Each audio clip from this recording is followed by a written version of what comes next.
fellow who became executive vice president of a giant dynasty, a great big corporation. His pal said, "Hey, Pete," he says, "2 years ago you're the shop foreman around this joint, now all of a sudden you're executive vice president of the whole shebang. What happened?" He said, "I don't know, Joe," but he said, "ever since that guy with the golf spikes stepped on my IBM card, I've been going great around here."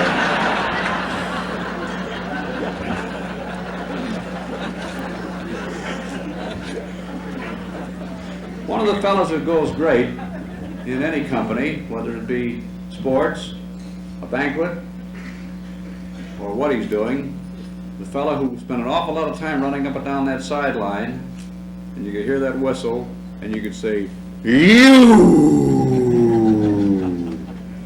Don't argue with him. There's no way you can win.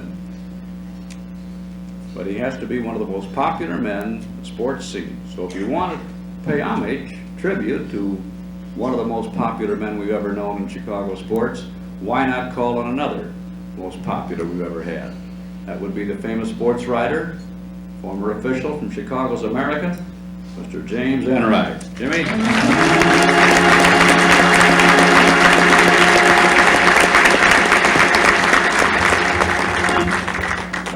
Reverend Fathers, Mr. Brickhouse, director of the Chicago Cubs.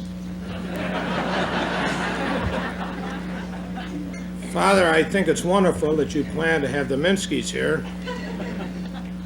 but I didn't think that you had to go so far to arrange breakfast at Aunt Jemima's Pancake's house. In case anybody's still in the joint at 6 o'clock, a.m. that is, there'll be breakfast served at Aunt Jemima's. Also, Ray and Marge, it's a real tribute for me to be here because of two things. I had two patron saints when I broke into this officiating field. One of them was the late George Keegan at Notre Dame, happened to be Ray's coach, and the other was the late Piggy Lambert at Purdue. And the only story I ever had wired in my life was that Ray Meyer was going to coach at DePaul. And I got it directly from the source. Mr. Keegan called me at my home one night and said, "You want a story?" Typical Keegan manner. His voice was gently, "How did you happen to call that?" And I said, "Yes, I always want a story, George." Well, he says, "DePaul is hiring George Keegan. They're hiring Ray Meyer." So, that's the only story I've ever had wired in my life. And Ray, I want you to know that this is the most unusual banquet I've ever attended. I'm sitting next to a name card over here. It says Leo DeRocher. And so help me God, ladies and gentlemen, I've never seen a more beautiful Leo DeRocher in my life. In fact, it's just so beautiful that Leo told me he wanted to tell you one story. Frank Sinatra Jr. is getting even with his old man. He's announcing his engagement to Marlene Dietrich.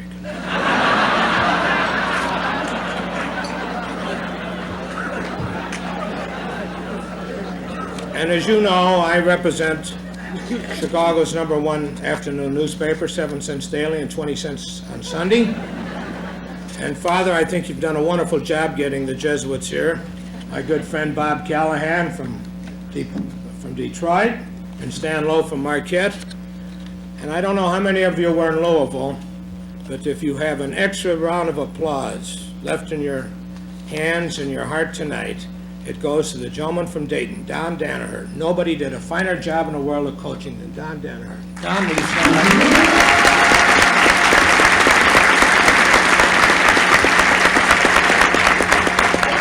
Of course, he should have done all right because he had my All-American, Don May.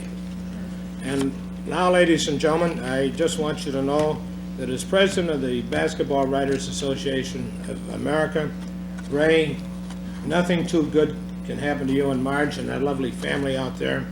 And don't forget to take home a can of rival dog food for Hershey, will you please? It's a low number. Thank you very much.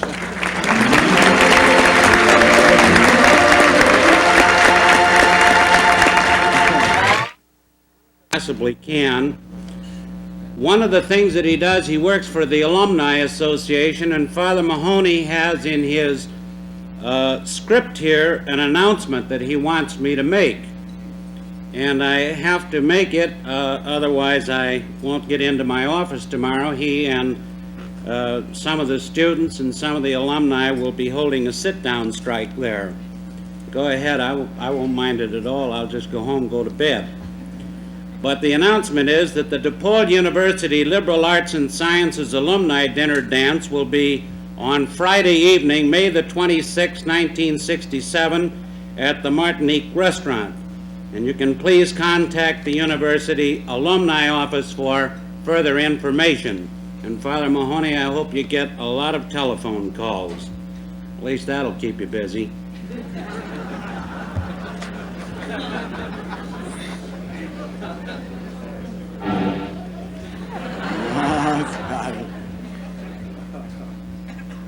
Ray and Marge, I am in a very, very precarious position simply because I do not have the vocabulary, and I'm not too sure that Webster's dictionary has the vocabulary to really and truly express the gratitude, the feeling, and the thoughts of the great DePaul family for what you, not as a coach, but yet as a coach,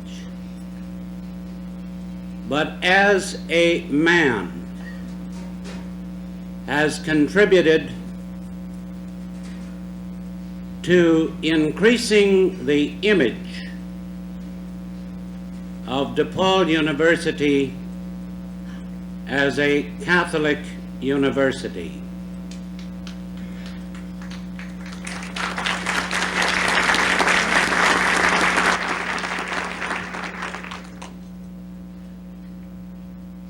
A Catholic university fundamentally recognizes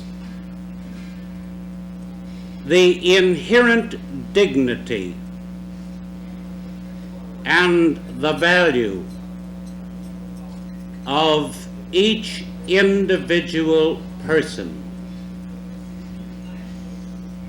And for that person, and between the persons in the academic community of DePaul, no matter the differences that do arise, basically and fundamentally, there is that interpersonal relationship that is rooted, founded, and strengthened by the great virtue of St. Vincent de Paul, our patron, the virtue of charity. Charity in its truest sense, namely the love of God for the love of man. And ladies and gentlemen,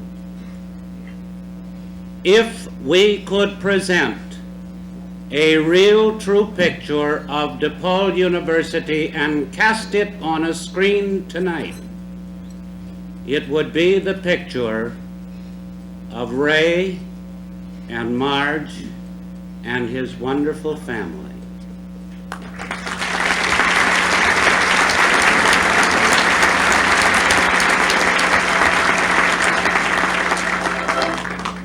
And so you do us honor, Ray, and this great tribute that is given to you this evening is equally shared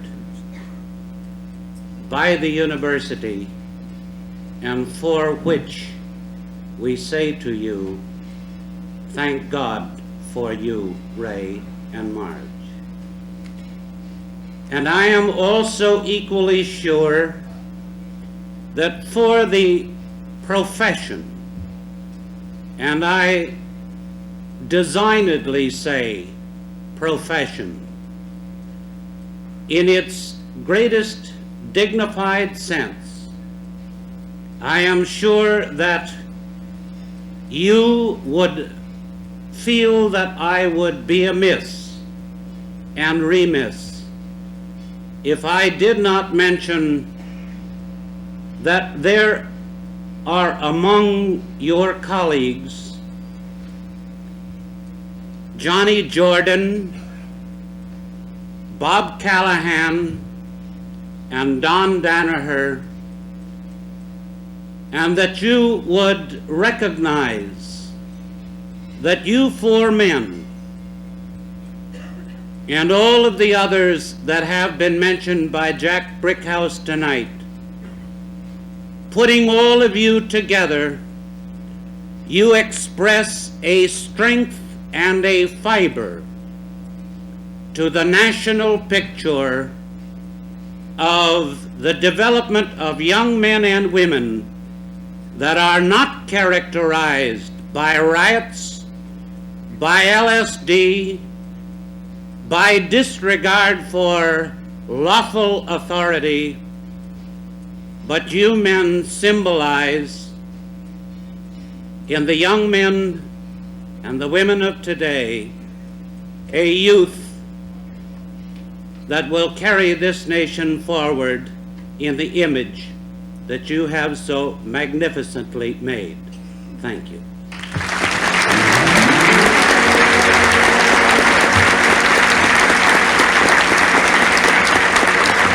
Thank you, Father. That's a pretty good team you mentioned at that.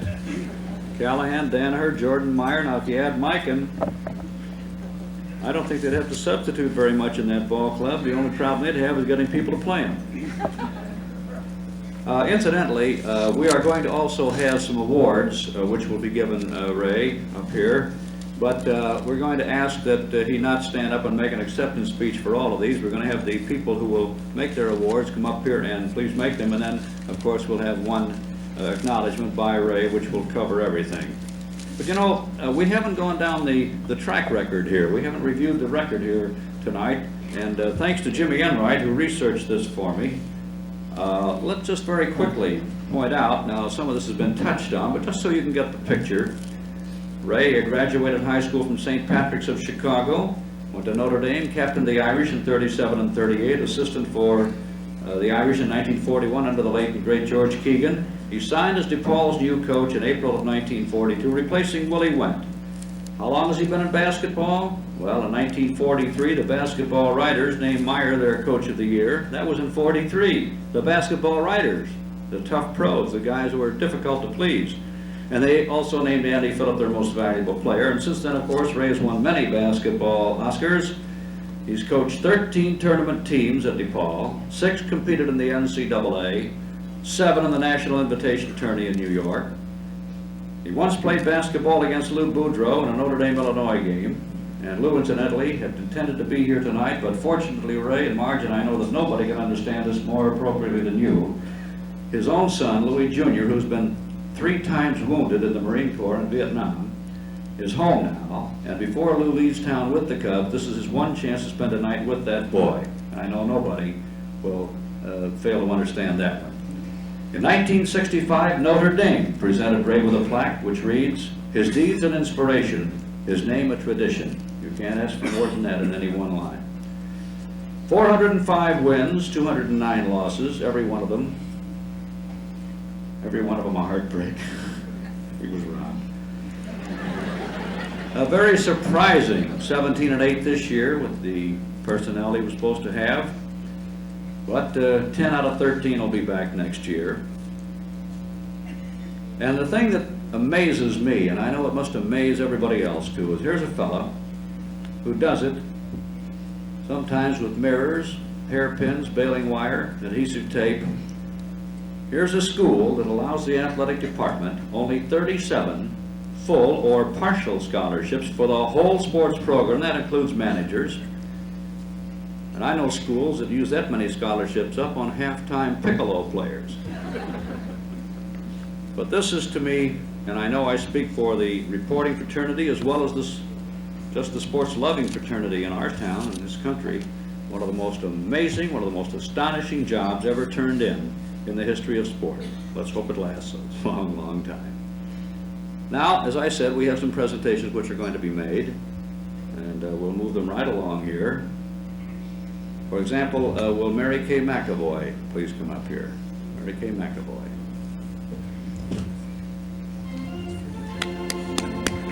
Gotta be pretty, she's Irish.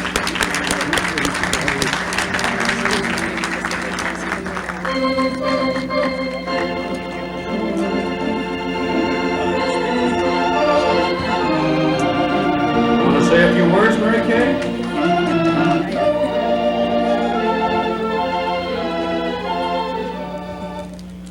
Only that these flowers are probably for the most gracious and beautiful lady DePaul University ever had.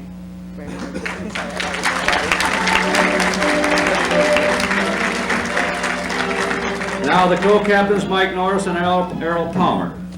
Boys, which one of you fellows want to speak? Either one of you got a speech, major or minor? Somebody has to, otherwise you got the rib. Come on. It's all yours. That's all yours. We'd like to say that this is from every member on the team. We only wish Coach Meyer could be here for 25 more years and we could be along here with him. Thank you very much.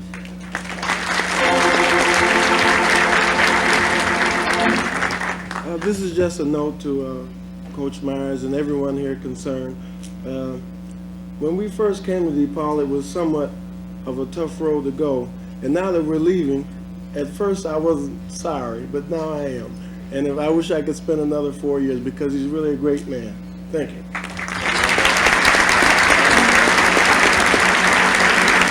Boys, I don't know about the eligibility involved, but if you had the same kind of mentality I did at Bradley, you could hang around another 4 to 25 very easily. Now the president of CASE, Bill Cunningham. Where's Bill?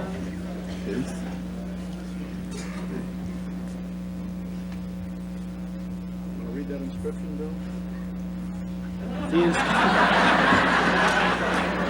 The inscription reads, to Ray Meyer, for 25 years of dedication to DePaul University from the student body, 1967. What more can we say except thank you and congratulations.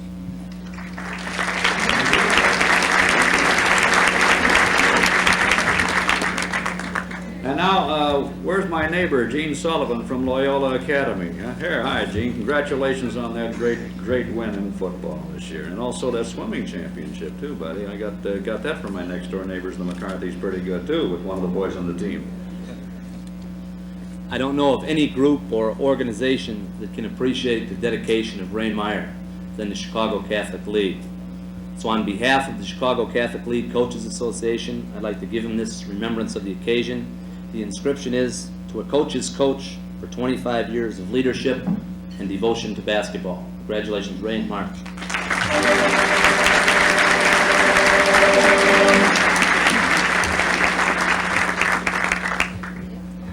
And now from the Chicago Notre Dame Club, Chuck Falkenberg. Chuck? Ray, so many nice things have been said about you already. When your fellow alumni heard of this testimonial being presented to you tonight, we certainly didn't want to forget you, and we think that everything that you've done at DePaul has reflected honor on Notre Dame, and we want to express that with this little certificate that we're giving you here now. Congratulations.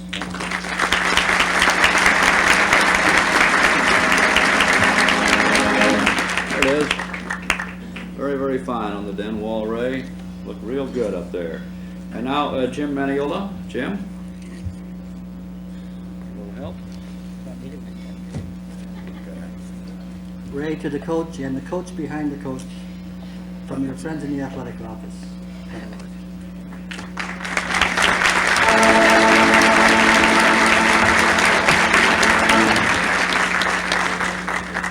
We have a slogan around the sports department at WGN at Christmas time to people who are well-wishers: if it don't bubble, don't trouble.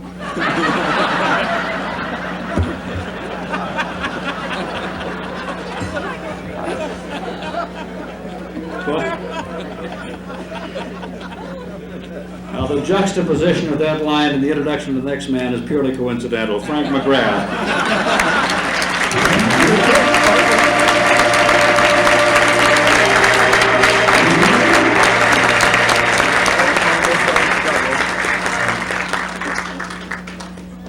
and Marge, on behalf of all you wonderful people here who have made this such a tremendously great occasion.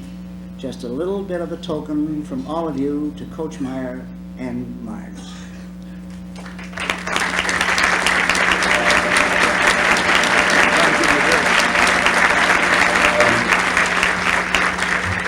Our next speaker will be the District Director of Internal Revenue.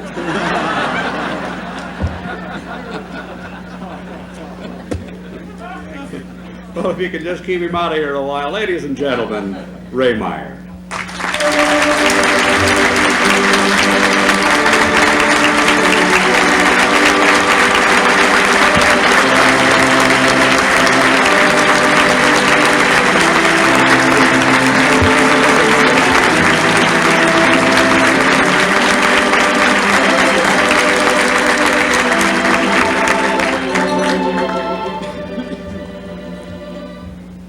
Jack, Reverend Fathers, ladies and gentlemen,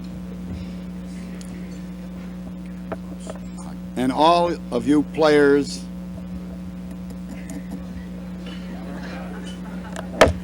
oh,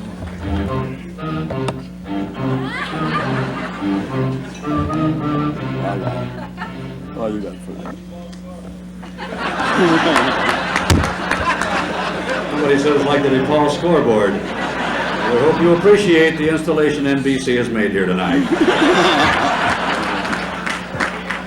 I'll start over. Jack, Reverend Fathers, ladies and gentlemen, and all of you athletes who have played for me over these past years. Tonight, I just am at a loss for words because just seeing all of you here has made my heart as big as my body. I feel that no man has ever had a greater tribute paid to him or a finer evening.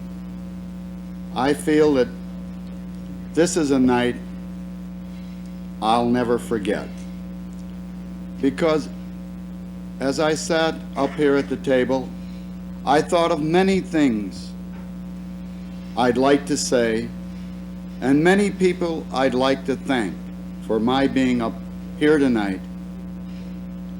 There are so many people I am grateful to that I'm afraid of mentioning names for fear I would overlook someone and hurt someone's feelings. This I would never do, not on a night like tonight. You know, there are many headaches and heartaches in coaching. Many times you wonder if it's all worthwhile. Tonight, everything that has happened in the 25 years I've been at DePaul is worthwhile, has been worthwhile, and will always be worthwhile. Because you people, in coming tonight, have made me so very, very happy. I know I talked to most of you on the way in, shook hands, and it was just like I was just a greeter gall at that front door, saying hello to old friends. And the fact that so many people came out is a great tribute, not only to myself, but to the people who ran this whole affair. I sat in the other office out at the university, and I listened to the phone calls and I watched the work that was entailed in this program. Frankly, Frank McGrath, John McCann, Jim Maniola, and Mary Chakowski, our secretary out at school, they did all the work. And I'm sure that I never believed that any testimonial dinner had so many little details to be ironed out, and so many people trying to be seated at various tables. This they took care of. You know, being at the university, I'm grateful to many, many people, but most of all, to the people who are around me in that athletic office. It's true, and no truer words were ever spoken, that you can't buy loyalty. Frank McGrath, Mary Jakowski, our Jim Maniola, who doesn't work at the university but's always there, helping whenever possible, our trainer in Tom Monforti, our doctors, the past doctor we had in Dr. Tobin, the present doctor, Dr. Hamilton. These men are all part of the team that comprise the athletic department, along with our athletic board headed by Father Wangler. Now any athletic team or any team of any sort that is successful has to have men who are all for the team. And these are the people. I can't overlook Bob Luxter, our freshman coach. He, in turn, develops our boys along the freshman year, and we take them, Mac and I get them from there on, and we try to do the best job possible. It grieves me at times to hear that we at the university are getting second-rate material and third-rate material. Maybe these boys are not the greatest basketball players in the world, but they certainly are fine gentlemen, and I'm proud of each and every boy that ever played for me. I hope nothing ever stops these people from coming back to the university and saying hello. This is the greatest kick I get out of coaching. Not so much the wins and loss, because over the years, that doesn't make that much difference anymore. It's when the people who play for you come back, say hello, tell you what they're doing. This is what I am interested in, and this is when I know I am doing a good job of coaching, or whether I have done a good job of coaching. Tonight, of course, seeing all these former players here, it's just great. I could not express it. And then to sing back over the years of a chance thing that started me coaching. You know, I was an assistant coach at Notre Dame, and I was so lucky to be an assistant coach because the day before I was called to Notre Dame, George Keegan called me on the phone and asked me to go to a Catholic high school in Joliet. They needed a basketball coach. I went there for an interview, and we couldn't get together on money. It was $100 difference. They wanted to pay at that time $1,700 for a basketball coach to teach and coach. Now this is going back a long way. And I wanted $1,800. And because the priest didn't see eye to eye to give me the extra $100, I was free the next afternoon when Notre Dame called me. Had I accepted a job in Joliet, I'd have never been coaching at Notre Dame, or probably never been at DePaul. So it was just faith, or the good Lord looking out after me, and I'm very grateful. Tonight up here at the head table, listen to Moose, to George, to Father Cordelou, Jim Enright. There are men who had a lot to do with my career as a coach. Mostly Ed Krause as a player, who held me at Notre Dame and who got me into Notre Dame, along with Monsignor O'Rourke, and he's here tonight. He talked me into going. Ed, Bill Shea, and they kept me there. They insisted that I stay.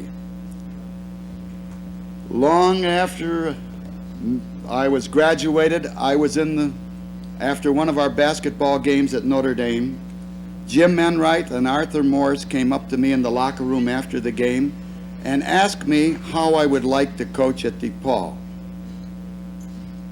I talked it over with George Keegan, and he told me then that there's no use waiting around at Notre Dame for him to die, that I should go out and try to see what I could do. Father O'Malley was the gentleman who hired me at DePaul. He was then chairman of the athletic board. I was hired in '42. I've had a lot of fun at the university. I've had many, many memories of great teams, but mostly great players, of great fellows. I would not be here tonight. I would not be honored if it were not the players who played for me. They say in coaching, you can't have a circus without the animals, and this is true. No matter how great a coach is, he'll never be recognized without ball players. So the ball players, I am very grateful to you for the time, the energy, and the cooperation that you have given me. And again, I want to thank you for being here tonight.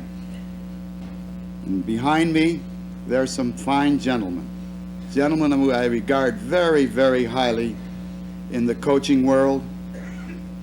Bob Callahan, wonderful gentleman, coach of Detroit.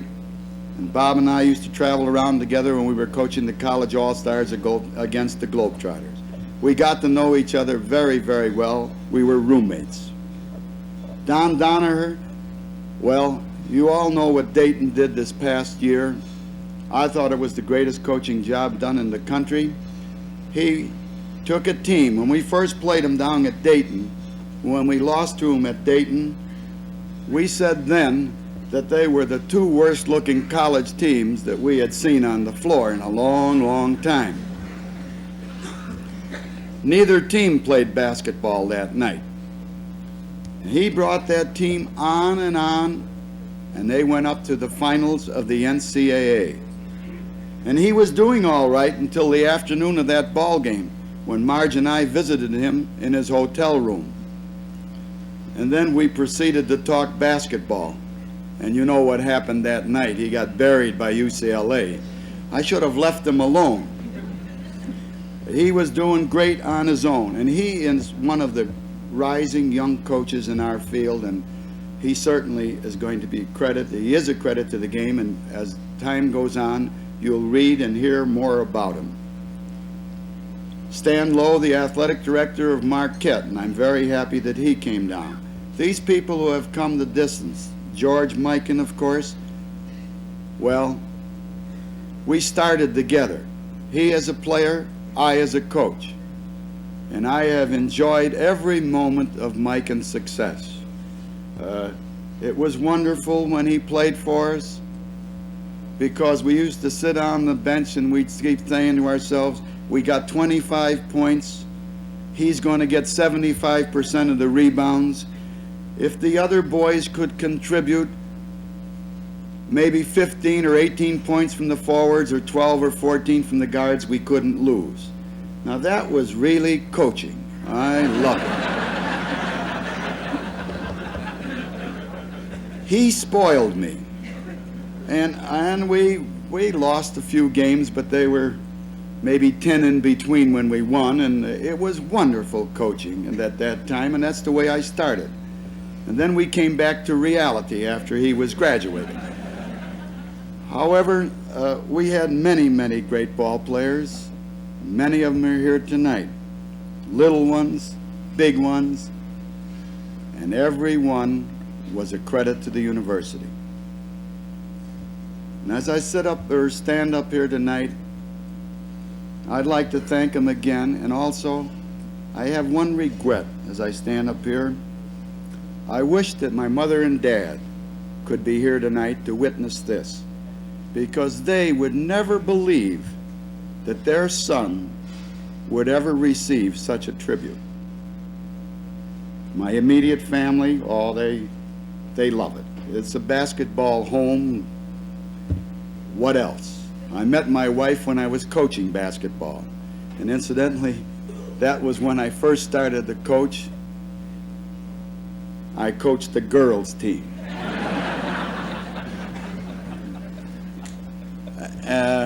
I was graduated from the girls' team and into the boys and so on up the ladder. I hope that my association with DePaul continues for many, many years.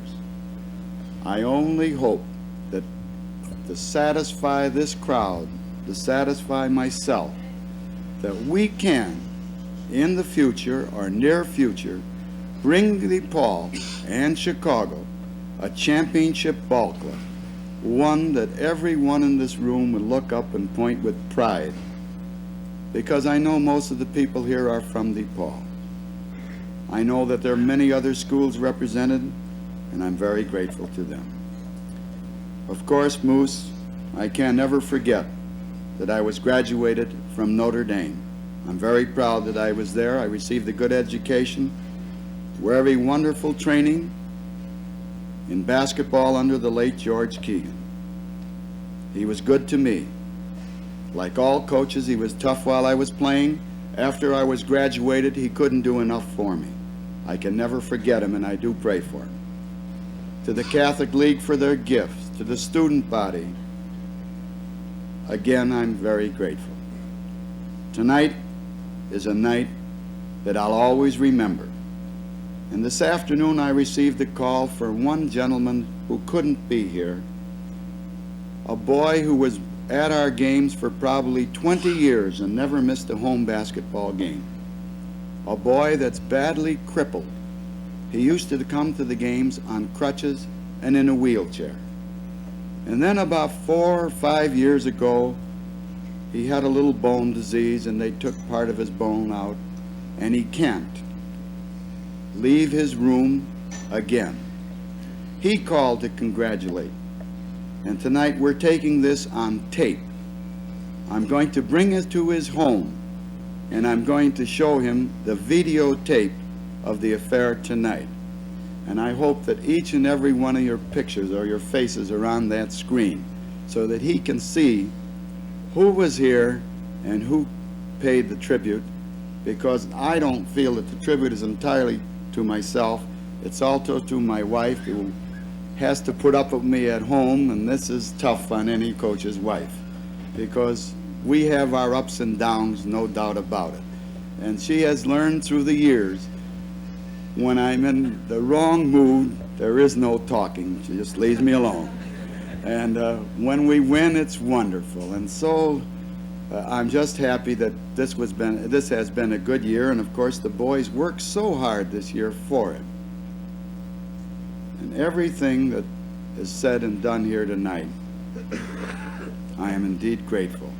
Thanks very, very much. I don't want to call names, but as I scan the audience again, I see so many friends, so many old friends, that I'd like to call attention to them and just mention how I was associated with them. But it would take hours and hours. Even the referees came tonight. Well, that's something.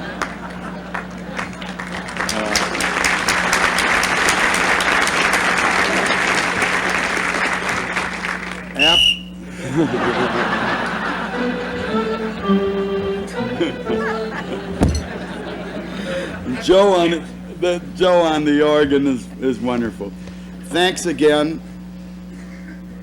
I hope and pray for each and every one of you. If I have not said thanks to you at the door when you were coming in, I'll be at the door when you're going out. I'd like to thank every one of you.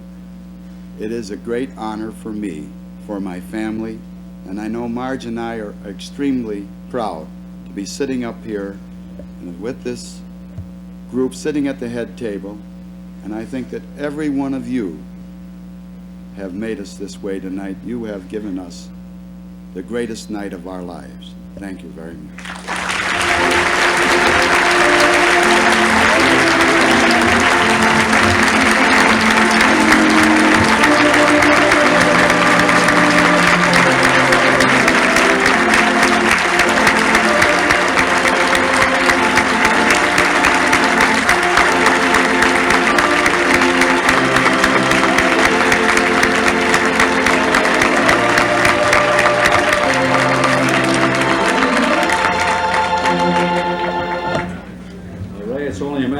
Before that championship comes here, because we got the most important ingredient to start with, the championship coach and the championship school. Now, ladies and gentlemen, our closing prayer from the Vice President of DePaul, Reverend Theodore Wengler.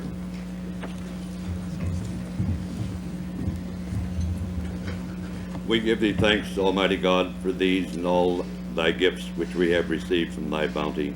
Amen. In the name of the Father, and of the Son, and of the Holy Spirit. Amen. We will have to clear the room in order for them to set up for mid-skis. which will come on at 11 o'clock if anybody is interested. There will be a cover charge in case anybody is concerned. But we must clear the room in order for them to set up the tables. Thank you for coming.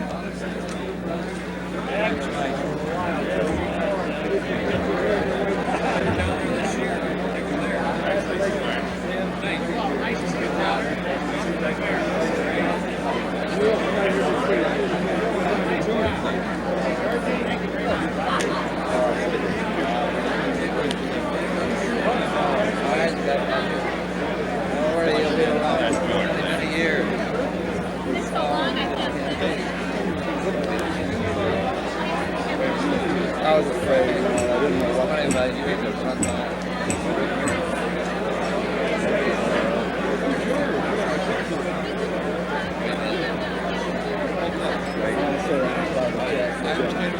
I'll be back from there.